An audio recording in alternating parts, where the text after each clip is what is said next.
Hello everyone and welcome to my re-upload of my tutorial on how to build catwalks. My last tutorial was crappy and I didn't show you how to do them well enough, so we're going to do it again after I've gotten a lot more practice. As you can see around Sanctuary, I have somewhat of a perimeter wall. I really just blocked off areas that I didn't want enemies running through. But in order to show you guys exactly what's going on, we're just going to go ahead and fast travel to the Red Rock truck stop, which I have not done anything with, and using God mode, I'll just show you some of the basic ways you can make yourselves a perimeter wall with catwalks or just a straight up perimeter wall. So yeah, this is my first time actually using the workshop in this place, so unfortunately for me, everything that's on the ground is still here, which is a damn shame. I did not scrap everything, and one thing I'm really waiting for is a mod that allows you to just completely scrap a settlement, which, you know, would only really be useful when you're just starting to mess with a settlement, but you know, you get the gist of what I want. Okay, so for a perimeter wall, there's three basic ways to do that. All of them start off with a floor of some kind. You can start with a floor, just basic, which I would not recommend, concrete shack foundation, and a shack foundation, if I could get it working, bridge type. Now, each of these has their own drawbacks. This one, the regular shack floor, doesn't look good. It's really hard to work with, and honestly, it's just hard to get it started. You can connect walls to it, like so, and you can also connect upper floors to it, which is what you'll need to make catwalks, like so. As you can see, that's a wall and a catwalk, but it doesn't look impressive, and it's not very flexible at all. It doesn't look very good. Now, I definitely recommend you use concrete and the shack foundations, because the shack foundations, we go ahead and throw a few of them on here. Apparently, it's really hard to do that in this particular area because of the dividers. They snap to very easily. They're really easy to align, and they're very hard for an enemy to walk through up to this height. So you can make your perimeter walls out of something as cheap as wood at around this height very easily, and bridges connect to these very easily. Now the large shack foundations, these guys here, they're really great for just completely walling an area off. Unfortunately, you need to make them a little bit taller to build catwalks on them. So you want a catwalk on these guys. Well, when you have them at about this height, there's really no point in putting a catwalk about that high, and there's no point in having these shack foundations built any higher than this, otherwise enemies will sneak right through them. So the way you do that is by throwing walls on these guys. Let's just throw, let's just say, one of those, and one of those, one of those. And do the same thing over this way, if I could get it to work properly. Please don't tell me that's in the unbuildable area. There we go, got it.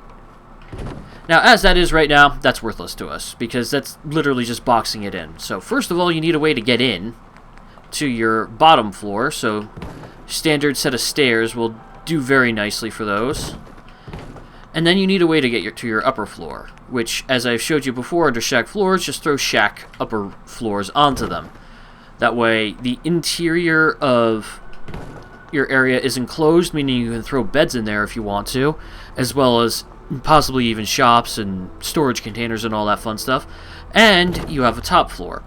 Now, this is not a very good example of how to build a catwalk with this foundation, because you need two bridges to get to the top. As you can see here, two bridges, two stairs, I mean. And you've got a shack foundation, and underneath you've got the interior. With this one, if we, you know, I think you actually still need two stairs for this one, too. You can make some really flexible structures just like this. You got the shack walls blocking it off. You got the shack foundations lifting it up. You can get inside, throw beds and all that fun stuff in here. Throw another set of stairs to get on top of your catwalks. And then just throw whatever railings and turrets you want on them. I usually, to save space, use the large railings because they cost the least, I believe, in your budget. Sometimes they're a bit wonky to get into places you're seeing right here, but you'll eventually get them to work. And then you can throw watchtowers or turrets here. For example, like, if I can get to it, like so, guard posts. Guard posts fit very well into the railings, if you can find the right angle for them. You have to have them at the right angle, otherwise they don't fit too well. As you can see, perfect. You can do the same sort of thing up here, except you could put turrets up here instead, if you wish. It's all up to you. Again, I'm using God mode, so I'm not actually using any materials to do this. But if you want to use materials, which most people would, note that these would only require wood and steel. These would require wood, steel, and concrete. So if you're running low on concrete, you shouldn't use these. But let's just... didn't want to do that. Let's just go ahead and fill out this structure a little bit more, and then we should be done with this tutorial. If I can get it without falling off. I like to provide some measure of cover for my turrets. If I can get it on there. There we go. And so they don't shoot into the wall, for the most part. There we go. And those are your turrets. Now, say you were walking to this area. I'm blocking the road with these guys, but that's what you got to look at. You got a perimeter wall right there. That's made with the small shack foundations, as you can see right there. Small shack foundation. Oh, be quiet, Kate. And then you've got the large one right there. As you can see with the wall, it's a lot more imposing. So I would recommend using the walls if you can. Now, if you want to elevate them for different terrain levels, that's actually pretty easy, and I'm actually in a horrible location to show you that, but I'll try my best. Alright. Let's try our best here. Now, for adjusting for elevation, I would definitely use these. So you can see you've got one there, one there. Damn it. If I can get it, there we go. One there. And then it starts to lift off the ground a little bit. If I can get rid of these, there we go. You can adjust for elevation by doing something literally as simple as aligning it and building slightly lower. You just move a little closer, edge it into there. That's what she said, edge it in.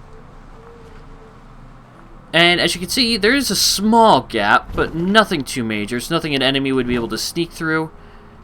Even a ghoul couldn't sneak through there, I don't believe. Alright, I think I may have gotten that perfect. The question for perfection in placing these objects is, you know, up to his or her own choosing. But if we go ahead and throw stairs on these right here, and then if we can get it to work without falling off. And I fell off. See, now that's what I'm trying to avoid when building, is falling off of shit. There we are. Now, keep with the stairs. Use smaller stairs, because the larger stairs, they won't clip into the bottom. They clip into the top. So you can't use the large stairs for this. You have to use the small stairs. Meaning you can't have a too drastic of an elevation change. But then, boom, you got that right there. Fortunately, the change in elevation is going to be slightly vulnerable on the walls, but always use a railing if you actually care about, you know, the cover systems that you're going to have to deal with. And here's the thing, is right here, this is not a raised catwalk. This is just a wall that your enemies can clamber over. So one thing I would recommend in these sort of situations is building a full-on extra floor once you get about this high. So I've seen some pretty large incursions of ghouls, and a ghoul probably would be able to clamber over your railings from this height. If anything, they'd be able to sprint and lunge at your settler with their sprinting attack from that distance easily. And that attack would usually allow them to clear right over the railing. So boom, you got that. And now it's raised. Now, in order for this to not look ridiculous, you would need to lower it again. Right around here. Because you see, when it's up that high, it looks ridiculous. When it's down this low, it looks relatively normal. And then, you know, just, I don't know. One way you could do it to get it so you've got like a 2-block wide gap in your wall, like for an entrance, is to literally just place it like normal and scrap or store it, and boom, you've got the perfect wall right there. Now, what I would do in this situation is I would actually extend it like this, because it is your entranceway. Make sure they snap too, and store these, and boom. And now let's just say, hypothetically, that this wall ran all along the edge of your settlement. This would be the only way in or out. Not only that, but with these two up this high, you could throw upper walls here. And bada bing, bada boom, you got a way up here, way up there, and you can do all this. Now, so you need to set the wall back down to a reasonable, totally not insane height. Just do something like this. And let's just say hypothetically that this is where two walls connect. Again, hypothetically, so I could save a little time here. Let's go ahead and do a couple of those. It's a perfect juncture right between these two, actually. Run up here, correctly throw your stairs. I keep calling them bridges for some reason. Like this, and you're golden. You now have walkways, and as soon as you get railings, you have covered walkways. Not only that, but your main entrance is covered. This is a perfect spot to throw a guard post flanked by turrets, and then guard posts on either end. And then maybe turrets in the middle here, and then a turret right there. All of them firing right into the only spot the enemy can actually attack you from. And that's generally how you quickly build a perimeter wall. Keep in mind I was using God mode, but that's how you build something like this. You could probably go a lot bigger and more in-depth with this, as well as decorate it more, for example, putting light boxes here that say keep out. This is going to be a very childish K. There we are, keep out. Let's just say that's a K. Don't judge me. Yeah, you could put keep out and the with light boxes and all that fun stuff. Turrets, you name it, you can do it. And imagine if, again, with God mode, this would take a lot of wood and concrete. Surround your settlement with this, and granted it'll take a lot of your settlement space budget, but it'll look really damn cool. And if you're playing on PC, I'd highly recommend you pick up a mod that allows you to ignore or limit your settlement budget's limit, so that way you can place as many of these as you want, and put railings, because the railings do wind up adding up to a very sizable portion of your settlement budget. If I didn't already lower the settlement budget in Sanctuary, I would be at the settlement size limit, which really always irritates me. I think it's mainly because of memory issues. When you have to load in the settlement, it has to load in everything in it, and if you have too much to load, it might cause your game to crash. But again, I'm not sure. That was a quick tutorial, as well as some quick rambling by me of how to build, what am I going to call this? How to build catwalks, how to break perimeter walls, raised walls. I think I'm going to say how to build a perimeter wall. I'm not going to actually show you the process of building the entire perimeter wall. For that, I can jump to an alternate save file. Braxton. I'm in power armor here because I just helped the Atom Cats, but I could show you a couple of perimeter walls I've made in this one. It does take time to build a perimeter wall. It's time and material investing, so unless you have spare materials and time, don't do it. You'll also level up a fair bit when building perimeter walls, just because of how much shit you'll put down. Let's see, I think I built a very sizable perimeter wall at Grey Garden, actually. At Grey Garden, actually, I think I built probably my most impressive wall. It's definitely my most defensive one, because Grey Garden, you don't realize it, but you can actually build on that little stretch of highway up there. See up there? The power pylon? That's powering 2 missile turrets. Anyway, this is the perimeter wall at Grey Garden.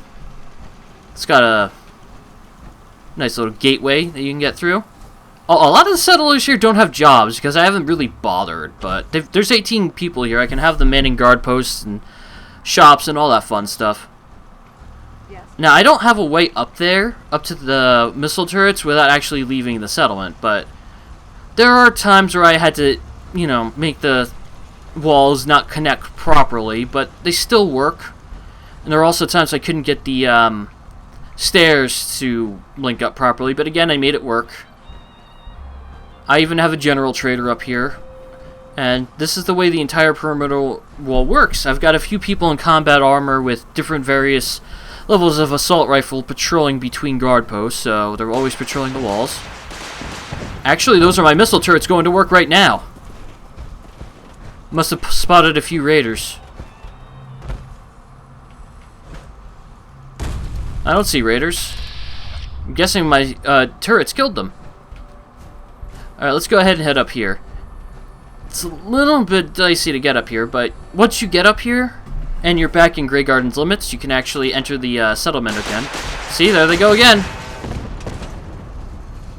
I've actually got a large turret up here powering them, as well as a spotlight. Although the spotlight I don't think reaches that far. But, see right there? Missile turrets, and you're dead!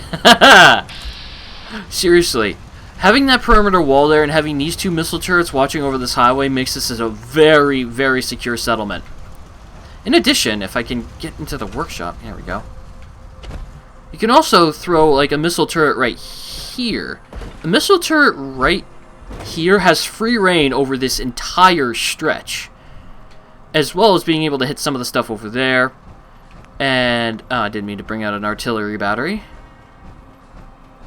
And this is about the limit of where you can place a turret, I think, right here. So you can throw a missile turret here. You can place missile turrets all along this bridge, and they all have pretty much free reign of anything. I know gunners have attacked me multiple times from that direction. If I put a missile turret here, and like maybe one missile turret where these 2 missile turrets are, the gunners wouldn't stand a chance against me. But yeah, this is just one other example of a perimeter wall. I hope this tutorial has been useful for you. If it has been, please leave a like. Make sure to leave a comment, guys. Make sure to check out my other tutorial on how to farm adhesive and how to migrate your settlers. This has been Buttery Butters signing off. Take care, guys.